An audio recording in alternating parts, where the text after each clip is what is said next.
寄ってらっしゃい、見てらっしゃい。闇芝居の時間だ。 Olá, samurais e geishas do meu canal do YouTube, beleza? Como é que vocês estão? Vocês estão de boas? Vocês estão tranquilos? E então tá tudo bem. Primeiramente, recado rápido, recado básico. Segue lá no Insta, eu faço votação ou eu aviso qual vai ser o próximo vídeo.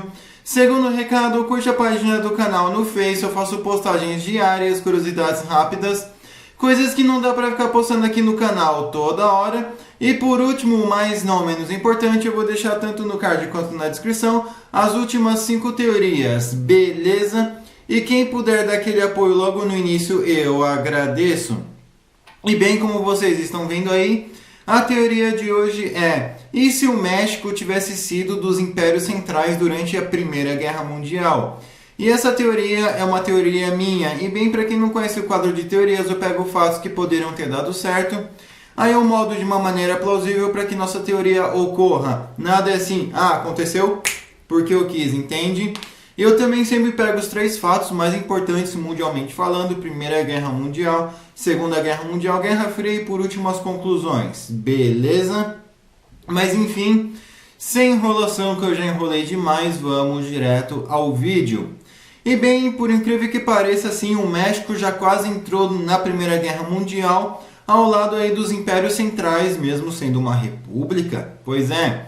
E isso aconteceu, né, em 1917 com um suposto telegrama alemão chamado Telegrama Zimmermann, né, perdoe a pronúncia, deve ter saído tudo errado, mas que esse suposto telegrama aí foi interceptado aí pelo Reino Unido, pela Inglaterra, e isso fez com que os Estados Unidos entrassem na guerra, pois esse telegrama dizia que era para o México entrar na guerra e atacar os Estados Unidos, né, justamente o porquê, não sei, porque os Estados Unidos não estavam na guerra naquele período. E isso aconteceu em 1917, né? Só que depois dessa interceptação, né, o México ficou quieto, nem sei se chegou no México, creio que não. Depois disso, os Estados Unidos entrou na guerra, a guerra seguiu normalmente, enfim. Mas como é que seria se o telegrama Zimmermann, né, perdoe a pronúncia, tivesse sido entregue ao México e o México tivesse entrado aí na Primeira Guerra Mundial? Porém, só vamos dar uma pequena alterada, pois esse telegrama foi enviado em 1917 e nós não queremos um ano aqui só de guerra, né? Não, vamos voltar e retroceder. E também um dos fatores que o México não entrou na Primeira Guerra Mundial nem do lado dos aliados, nem do lado aí dos impérios centrais, foi pelo fato de que naquele tempo, né, o Porfirio Dias tinha acabado de cair, Emiliano Zapata estava a todo vapor, Pancho Villa a todo vapor, então o México aí estava numa pancadaria aí entre os revolucionários e criminosos, né, que realmente não dava para se concentrar e não dava ali para participar de uma guerra. Mas como é que seria se isso tivesse acontecido? Ok. Vamos supor que esse telegrama tenha chegado em 1915 e não em 1917. E que beleza, só que em vez de atacar os Estados Unidos, o telegrama dizia para atacar os britânicos, né, as colônias britânicas. Então, né, não só a colônia britânica, holandesa, francesa, aí no Caribe, que eventualmente aí um submarino alemão ia chegar, eles iam até mesmo mandar alguns aviões para o México ter como combater. Então vamos supor que beleza, isso acontece em 1915, ainda em 1915, o México responde que sim, eles vão participar em troca aí de material bélico, tecnologia, infraestrutura, investimento aí de um modo geral. Então beleza, o México e a Alemanha fecham um acordo. Então eu acredito que, né, o México ia estar dividido, porque obviamente, né, uma grande parcela da população não iria apoiar o governo mexicano entrando na guerra. Porém, né, conforme as promessas aí de investimento e coisa do gênero, as propagandas, creio que as coisas poderiam ficar bem tranquilas. Já a questão, né, vou até fazer um pôster aí, deixar aí, né, um pôster aí germano-mexicano, um tratado de amizade germano-mexicano. Então, como é que aconteceria? Bem, eu acredito que os soldados mexicanos em si, por terra, o exército, não iria atuar primeiro. O que iria atuar primeiro, talvez, seria a marinha mexicana, que provavelmente tentaria atacar as colônias inglesas ali no Caribe, visando, né, a minar os recursos e a logística aí dos ingleses, dos franceses e holandeses. Depois, né, o exército poderia acabar entrando em Belize e, se eventualmente os Estados Unidos desconfiassem, né, o México poderia tentar sustentar uma revolta interna, tanto no Texas quanto no estado da Califórnia, visando recuperar todos ou parcialmente, né, os territórios ali que faziam parte do México. Então, vamos lá com calma. Primeiro, sim, a Marinha Mexicana iria se preocupar em atacar as colônias ali, as colônias caribenhas, o que eventualmente chamaria a atenção aí dos Estados Unidos. Mas, como os Estados Unidos nesse momento eram um país neutro, então eles não tinham muito aí com que se preocupar. Lógico que, né, qualquer avanço mexicano aí, mas os Estados Unidos aí já estariam de prontidão. Então, a partir do momento, né, em que o pau estivesse quebrando aí nas ilhas caribenhas, os Estados Unidos iam ficar atento principalmente com Cuba, né? Vai que o México tenta forçar uma revolta, um movimento separatista, um movimento de independência, né? Então, com isso, as coisas poderiam ficar meio tensas. Já a questão aí, né, dos alemães, eu acredito que eles poderiam acabar tentando enviar recurso para o México através da onde exatamente? De Qingdao, né? Porque seria basicamente bem difícil, né, os alemães saírem da Europa e mesmo com submarino irem até o México sem serem pegos, ainda mais que, né, a marinha britânica, francesa e holandesa e posteriormente a marinha americana estaria atenta. Seria bem complicado. E se os Estados Unidos visse um navio alemão ou um submarino alemão em águas americanas, isso ia dar ruim, ia dar uma declaração de guerra. Né? Mas eu acredito que, vamos supor que, né, os alemães eles consigam enviar aí alguns aviões, né, disfarçados através de uma marinha mercante com o México. Né? Então eu acredito que a partir desse momento, né, os Estados Unidos ia ver uma movimentação, mas ia ver tipo a marinha mercante e tal, né? Mas ia suspeitar, e a partir desse momento, né, a aviação americana, que naquele momento era maior que a aviação mexicana, provavelmente ia começar a fazer alguns voos ali na área, alguns voos de reconhecimento, e com isso ir fotografando e analisando as imagens. Então, a partir desse momento, né, o México também poderia talvez até tentar interceptar, né, o que levantaria suspeitas, mas eles poderiam falar, tá cruzando o espaço aéreo mexicano, coisa do tipo e tal, ok, né, uma advertência aí, mas isso ia levantar suspeita dos Estados Unidos, ainda mais que eles estavam atacando ali, né, as colônias ali no Caribe.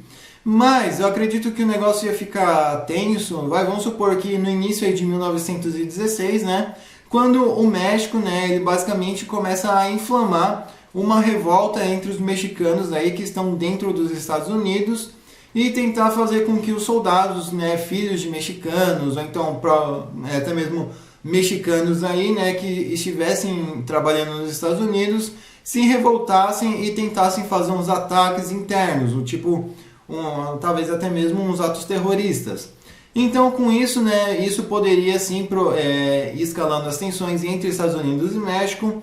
Né, uma escaramuça na fronteira do Texas poderia sim também ser um agravante, na Califórnia principalmente. Então, com isso, né, os Estados Unidos passariam a sustentar os grupos revolucionários, zapatistas, talvez até mesmo fazer um acordo aí com o Pancho Villa de não entrar mais nos Estados Unidos em troca aí de uma grana e atacar o governo mexicano. Né? Então os Estados Unidos poderiam fomentar assim, né, uma briga interna, e com isso o México poderia alegar, né, que está violando, está sustentando grupos terroristas, guerrilheiros, antipatriotas, enfim, né, antinacional, enfim, pode inventar aí qualquer desculpa. e aí sim declarar uma guerra formal aos Estados Unidos. E como já dizia o Mano Brown, era essa brecha que o sistema queria, avisa o IML, chegou o grande dia. Porque os Estados Unidos, eles primeiramente, né, eles iam começar com ataques aí de aviões no México, iam começar bombardeando aí as cidades, de início as cidades aí que fazem fronteira ali com os Estados Unidos. Depois eles poderiam sim acabar colocando a Marinha Americana, né, no jogo, e com isso eventualmente aí declarar guerra à Alemanha. Afinal, né, estava tudo junto. Então com isso, né, as colônias caribenhas e da América Central poderiam basicamente ter um pouco de tranquilidade.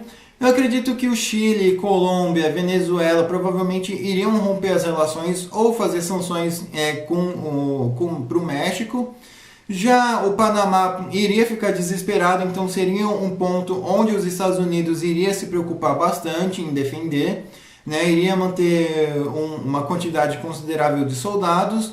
Já o Japão até mesmo poderia eventualmente ajudar fazendo algumas patrulhas ali, né, no Atlântico, aliás, no Pacífico, né, e eventualmente talvez até mesmo entrar em conflito aí com a Marinha Mexicana, mas não seria, oh meu Deus, o combate. Seria apenas aí alguns combates simbólicos para dizer que ajudou, né, mas até o Japão chegar também a guerra já acabou. Então, né, a partir desse momento o México seria bombardeado. Talvez os Estados Unidos não chegassem a serem violados, né, uma vez que os aviões mexicanos eles eram poucos e os aviões, vamos supor que tivesse uma quantidade ok de aviões alemães, mas eu acho que eles seriam abatidos aí urgente. Então eu acredito que a preferência dos Estados Unidos seria primeiro explodir os aviões em terra antes que eles levantassem voo e atacassem diretamente aí o território americano. Então eu acredito que eventualmente, né, com a baixa popularidade do México na guerra, né, somando aos movimentos zapatistas, o Pancho Villa, né, e diversos outros movimentos separatistas talvez, né, movimentos indígenas, creio que o México poderia acabar sendo da guerra, né, em meados aí de março, em meados aí de maio de 1918, já entrando por uma guerra civil, uma espécie aí de revolução russa, mas em vez de serem governos comunistas, seriam governos mais voltados aí, né, para a própria cultura e geografia mexicana. Não duvido muito que uma revolução comunista aconteceria.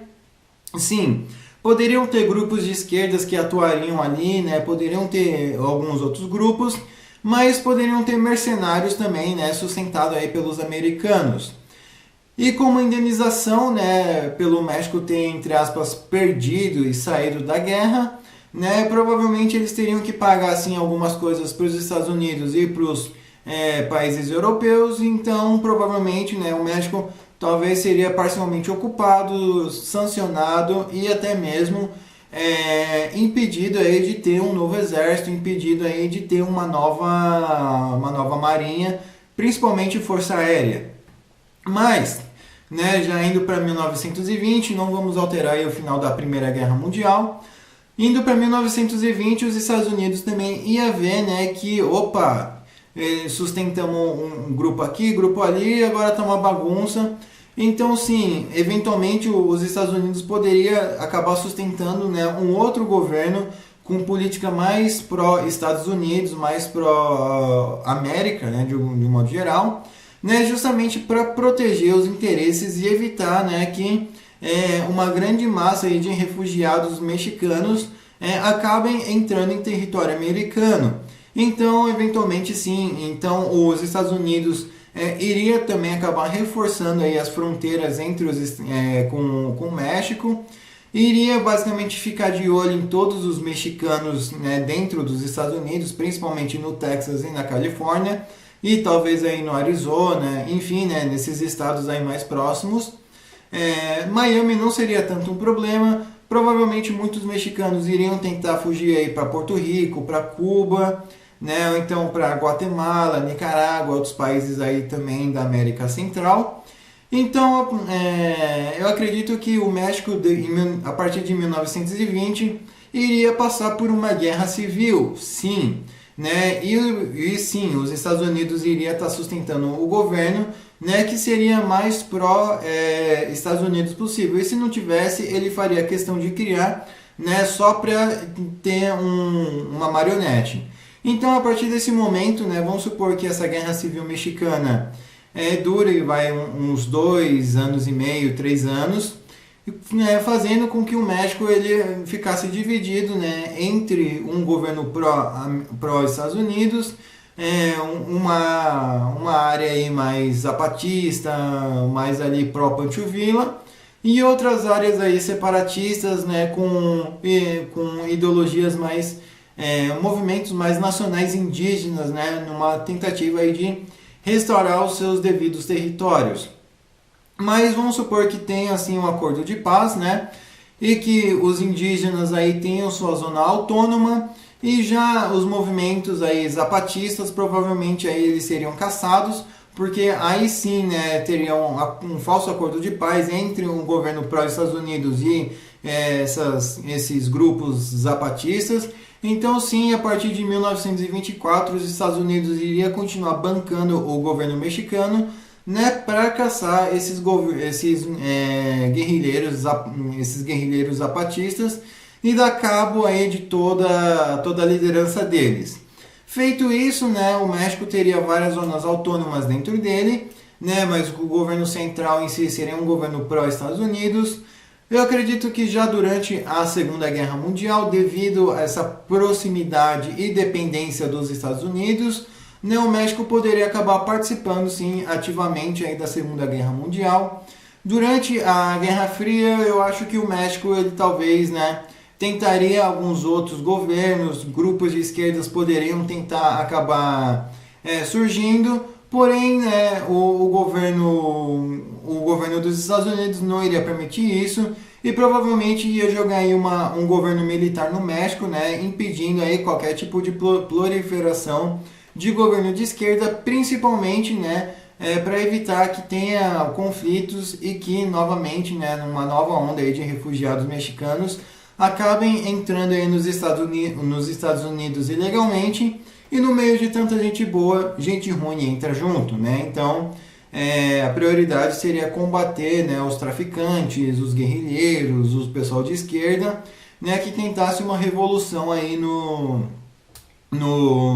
Texas, na Califórnia, Arizona, Miami. E já a questão aí, né, de Cuba e tal, não vamos alterar, né, eles podiam entrar ilegalmente e comprar alguns soldados corruptos, né, isso não iria mudar. Já o México atualmente poderia, tipo, ser muito mais favorável aos Estados Unidos, então os Estados Unidos até mesmo poderiam ter algumas bases militares dentro do México, né, principalmente aí nas regiões fronteiriças, né, basicamente uns 100, 200 metros, uns 500 metros aí e tal, né, só para ter um posto de comando avançado, né, para vigiar quem entra e quem sai dos Estados Unidos. No caso, não seria entrar nos Estados Unidos direto, né, mas opa, passou por esse comando militar, vamos revistar, vamos ver quem é, né, vamos ver a situação que você está indo fazer. Seria meio complicado, né, o pessoal aí talvez poderia sofrer uma certa opressão sim, mas paciência, né, vão reclamar com o governo mexicano. Então eu acredito que atualmente, né, as coisas estariam muito mais favoráveis para os Estados Unidos nas políticas mexicanas. Já nessas questões aí, o próprio Estados Unidos poderiam também ter bases navais dentro do México, né, e isso eventualmente iria servir aí também para conflitos com o Panamá na Guerra Fria, que ajudaria bastante a logística, né, ajudaria em conflitos com a Venezuela, ajudaria também a combater movimentos de esquerda e de guerrilha marxistas na América Central. Então, né, poderiam até mesmo ajudar bombardeando aí através de navios, né? Então, os Estados Unidos poderia sim dar uma ajuda maior e até mesmo, quem sabe, por que não controlar um pouco mais aí a América Central. Beleza? Enfim, espero que vocês tenham gostado desse vídeo. Estou deixando a thumb aí para quem quiser usar. Só dê aqueles créditos, por favor. E Comentem aí o que vocês acrescentariam, o que vocês removeriam. Comentem aí a teoria de vocês, eu demoro, mas eu faço, beleza? Enfim, não se esqueça de curtir, compartilhar, se inscrever. Veja os vídeos tanto do card quanto da descrição. Me siga no Insta, nas minhas outras redes sociais, vou estar deixando aqui no card, aqui na descrição. Passe esse vídeo para um amigo seu, para uma amiga sua ou com uma pessoa se identifica. Quem puder dar aquele apoio, eu agradeço, beleza? Falou e fui!